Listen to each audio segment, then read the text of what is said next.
Do you remember when the decision was made to bail out General Motors, to give them tax money?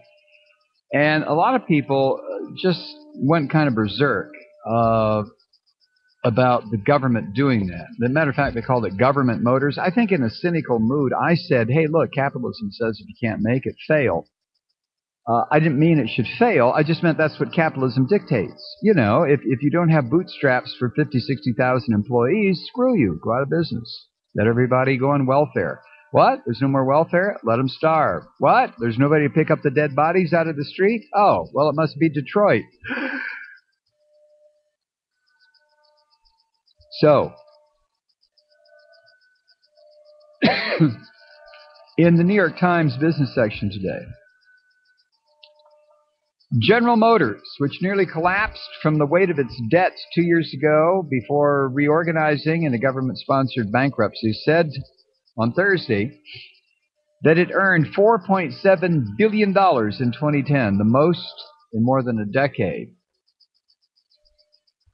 It was the first profitable year since 2004 from GM, which became publicly traded this past November, ending a string of years in which losses total about $90 billion.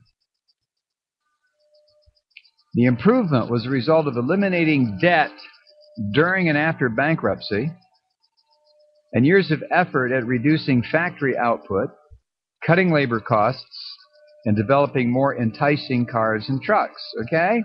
Now, there's a lot in that sentence that will tend to piss off a market socialist like me. But listen to this. As a result of its performance, General Motors said 45,000 union workers, 45,000 union workers would receive profit-sharing checks averaging $4,300 each, the most ever.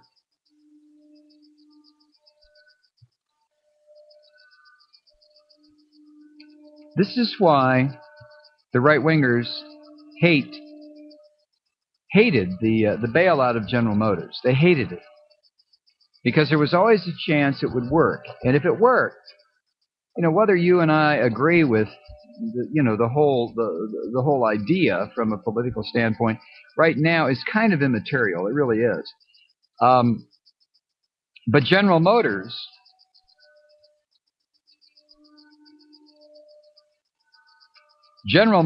is doing a profit sharing with its 45,000 union. That's right, union, you right-wing troll bastards. It's 45,000 union workers will receive checks averaging $4,300, the most ever.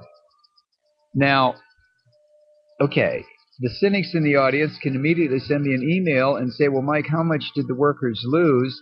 It's a two-tiered system. The new workers coming in don't make $40 an hour. They make $18. And I can agree with you about all of that. I haven't. This doesn't change my attitude about the overarching story here. I just wanted to share it with you to let you know that this is why the right wingers hate it. Because now 45,000 union workers, oh my God, they're going to get average of $4,300 apiece. General Motors showed a $4.7 billion profit in 2010. Now, I wonder if the pig man, Rush Limbaugh, and the rest of these right-wing sons of bitches will refer to General Motors as government motors. They went public. They went back public back in November again. This year, General Motors will introduce the Chevrolet Sonic and the Buick Verano, an upscale adaptation of the Chevrolet Cruze, whose highway fuel economy will top 40 miles a gallon. GM has also had such high demand for crossover vehicles like the Chevy Equinox that it has struggled to make enough of them. Now, I know, let's all get off of the gasoline-powered cars. I understand. I'm just saying. This is why the right wing hated so vehemently. It was so nasty. The sons of bitches, do you remember? Let the union workers go down the toilet. To hell with the union workers. They're the ones who caused General Motors, right? They're the ones who call. Just the other night, I quoted something to you out of the New York Times, where workers in Wisconsin were saying, well, this whole problem is because the unions. The unions have screwed everything up. The unions have made it hard for me to get a job. The unions this, the unions that, which is a goddamn lie. So I just wanted to share it with you. General Motors posts a profit of $4.7 billion for 2010. I realize that compared to the oil companies, compared to ExxonMobil, that's what they make in a month. It is. But for General Motors, remember how the right-wingers were just, dancing on his coffin, just happy as pigs in swill, because it meant thousands upon thousands of union workers would be thrown into the streets. Remember that? Government bailout. Oh, no. Blah, blah, blah. Remember? Of course you do. You remember this. You remember. So as a result of what happened in 2010, General Motors said 45,000 union workers would receive profit-sharing checks. Profit sharing? Son of a bitch, that sounds like socialism. Profit sharing check? What? You mean on top of their wages? On top of whatever benefits they still get? They're going to get an average, each worker will get a check averaging $4,300? What?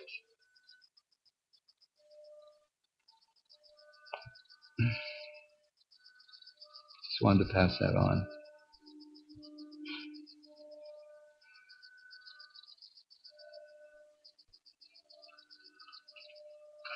Now, I guess you have to factor in those things I was just mentioning.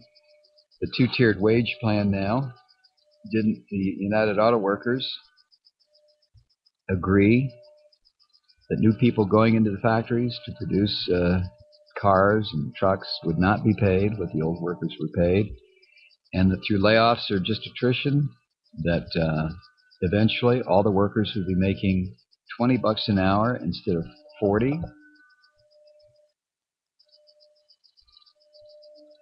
But still. So to you right-wingers who laughed your asses off and made such a deal about, a negative deal about workers' jobs being saved because of government action, and then, of course, GM, of course they restructured. Of course they got rid of a lot of debt, and they paid off whatever money was loaned to them. And now their workers, 45,000 of their workers, are involved in profit sharing. Goddamn socialism, right?